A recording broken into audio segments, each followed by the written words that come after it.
BR9 TV Telugu news ఛానల్కు స్వాగతం.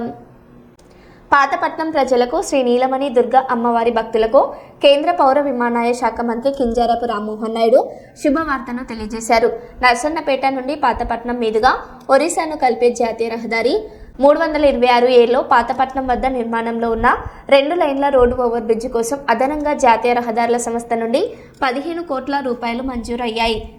15 కోట్ల రూపాయలు మంజూరయ్యాయని తెలిపారు. ఇందుకు సంబంధించిన ఉత్తర్వులు గురువారం నాడు జాతీయ రహదారుల సంస్థ నుండి విడుదల కావడంతో ఇకపై ప్రాజెక్టును వేగవంతంగా పూర్తి చేసి ప్రజలకు అందుబాటులోకి తీసుకురాగలుగుతామని స్పష్టం చేశారు. 400 పైగా సంవత్సరాల చరిత్ర కలిగిన నీలమణి దుర్గా అమ్మవారి ఆలయానికి ఎదురుగా నిర్మాణం అవుతున్నటువంటి ఈ రోడ్ ఓవర్ బ్రిడ్జ్ ఏదైతే ఉందో అది చాలా ప్రాముఖ్యత కలిగింది. ముందుగా ప్రతిపాదించిన ఆర్ఓబి నిర్మాణంలో ఆలయం దగ్గర రాకపోకలకి కానీ ఆలయాన్ని దూరం నుంచి చూడడానికి కానీ వీలు లేకుండా ఉండేది. 5 ఏళ్లకు ఒకసారి జరిగే మహాజాతర సమయంలో కూడా ఇక్కడ ఇబ్బందులు ఎదురవుతాయని ముందుగానే మనం అందరం ఊహించాం.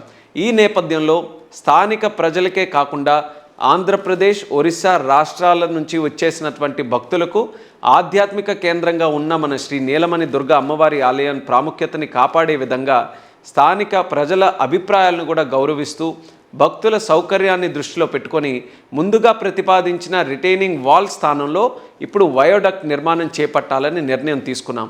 అదనంగా 15 కోట్ల రూపాయలతో ఈ ప్రాజెక్ట్ నిర్మాణం చేపట్టనున్నాం కాబట్టి నిర్మాణంలో ఉన్న అనుమానాలన్నీ కూడా తొలగిపోయాయి.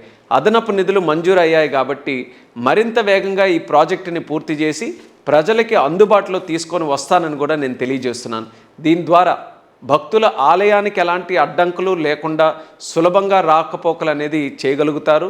అలాగే ఇది నిర్మాణంలో చేసిన మార్పు మాత్రమే కాదు, ఇది మన సంస్కృతి, మన సాంప్రదాయాలు, భక్తుల విశ్వాసానికి కూడా మనం ఇస్తున్నటువంటి గౌరవం. ఈ నిర్ణయానికి మద్దతు ఇచ్చిన కేంద్ర రహదారుల తాలూకా శాఖ మంత్రివర్యులు నితిన్ గడ్కరీ గారికి నా హృదయపూర్వక కృతజ్ఞతలు. ఆర్ఓబి నిర్మాణంలో మార్పులు కోరుకుంటున్న నీలమణి అమ్మవారి భక్తులకు, పాతపట్నం ప్రజలకు ఇది నిజంగా ఒక శుభవార్తగా భావిస్తూ ప్రజలు భావోద్వేగాలని గౌరవిస్తూ అభివృద్ధి చేయడమే నా సంకల్పం, నా లక్ష్యం అనేది మరొకసారి తెలియజేసుకుంటూ మీ అందరికీ కూడా నా హృదయపూర్వక ధన్యవాదాలు. జై శ్రీకాకుళం, జై ఆంధ్రప్రదేశ్.